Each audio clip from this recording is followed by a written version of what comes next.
जीवन को जी लिया जाए बस। जीवन झगड़े के लिए नहीं मिला है, जीवन क्लेश के लिए नहीं मिला। भक्ति भजन व प्रवचन के अद्भुत ज्ञान की बातें सुनने के लिए सब्सक्राइब करें सोनू महाराज जी के YouTube चैनल को, और सबसे पहले वीडियो देखने के लिए बेल आइकन पर क्लिक करना ना भूलें। अब तो ही प्रॉब्लम है मतलब, और हम ये चाहते हैं कि जीवन को जी लिया जाए बस। जीवन झगड़े के लिए नहीं मिला है, जीवन क्लेश के लिए नहीं मिला है, जीवन इधर उधर करने के लिए नहीं मिला है। जीवन का कोई लक्ष्य ही होना जरूरी है। अगर देखिए, मैं एक छोटी सी बात बता रहा हूं आपको कि एक जैसे ये ट्रक होते हैं माल सामान ले जाने वाले, ट्रक में हम कितनी भी महंगी चीज डाल दे और उसको खाली ऐसे ही बोलते तू ले जा, पर ट्रक का ड्राइवर बोलेगा मुझे एड्रेस तो दो, मैं ले जाऊं कहां, कि तू ले जा, मैं कहां ले जाऊं। बस ये हमारी लाइफ है महाराज। जब तक आपको एड्रेस पता नहीं होगा, ये किसी ने वाणी में लिखा कि वे कूटा में रेवण वालों इन काया में रेवे कठे, आ कोई जान सक्या नहीं भाई आप आया कठों पजावा कठे। कोई नहीं जान सके कि हम कहां से आए हैं और कहां हम जाएंगे। महाराज आपको पता, कितनी अच्छी बात बोली।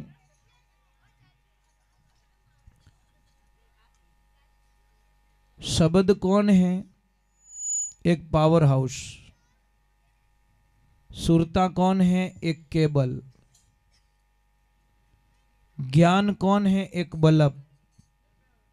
और वैराग कौन है? एक उजाला। समझ लीजिए बल्ब कितना भी महंगा लेके आए आप, और कांटेक्ट नहीं हुआ तो उजाला नहीं होगा। और इधर से भी केबल चलेगी पर पावर हाउस से टच नहीं की उसको, तो भी उजाला होने वाला नहीं है।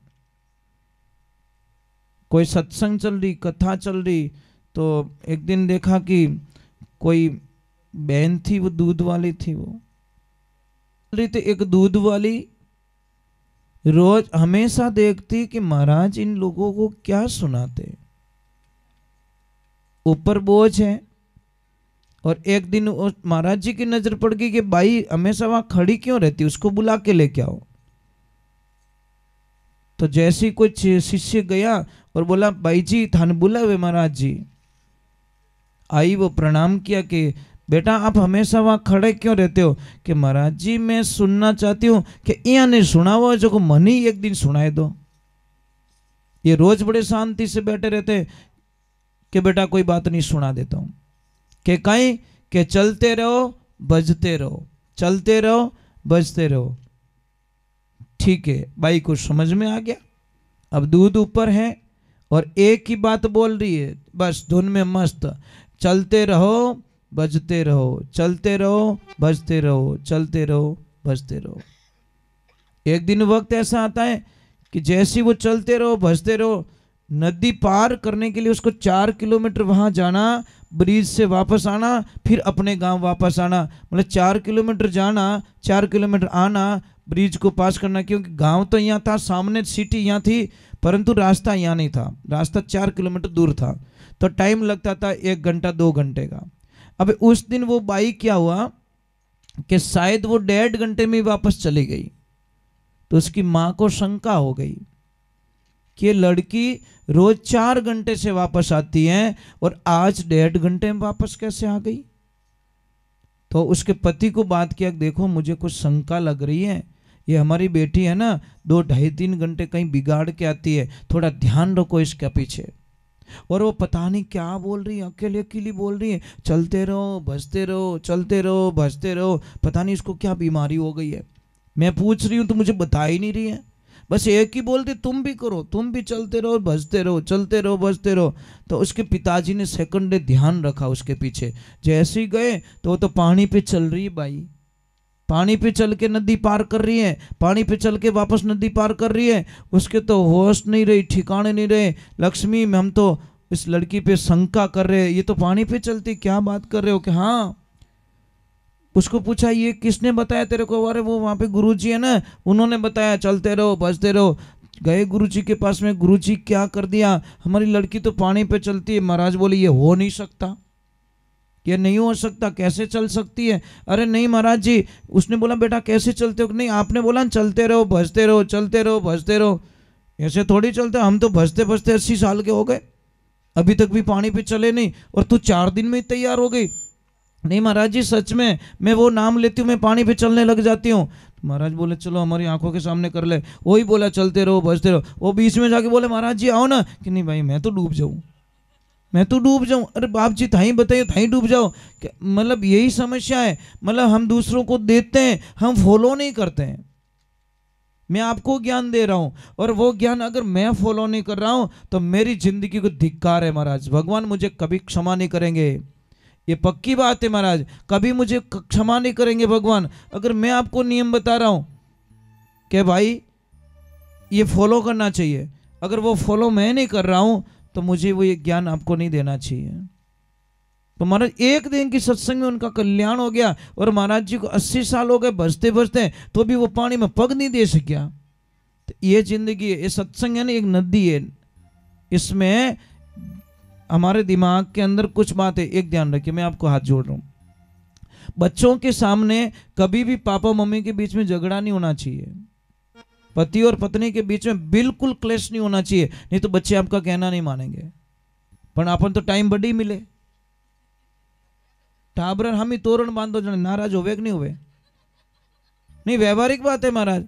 फिर बच्चे बोलेंगे मम्मी भी अच्छी नहीं है, पापा भी अच्छे नहीं है, किसका कहना मानेंगे वो?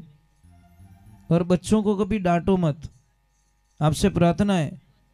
बच्चे अगर गुमसुम रह रहे हैं तो कोई कारण हो गया है, उनको दिल की बात लो, सुनो, उनके मन की बात सुनो। हो सकता है 10 दिन पूछने पर 1 दिन बता ले और वो कोई गलत रिजल्ट ना ले, गलत डिसीजन ना ले। पर हम लोग क्या करते हैं, उनको डांटते हैं महाराज। बच्चों को डांट की जरूरत नहीं, प्रेम की जरूरत होती है। पर हम क्या करते हैं, एक तो ध्यान रखो देवियों, कई देवियां मुझे पूछती महाराज हमारा टाबर नहीं याद ही नहीं रहे कहीं सुबह सुबह मेमोरी खत्म कर दो।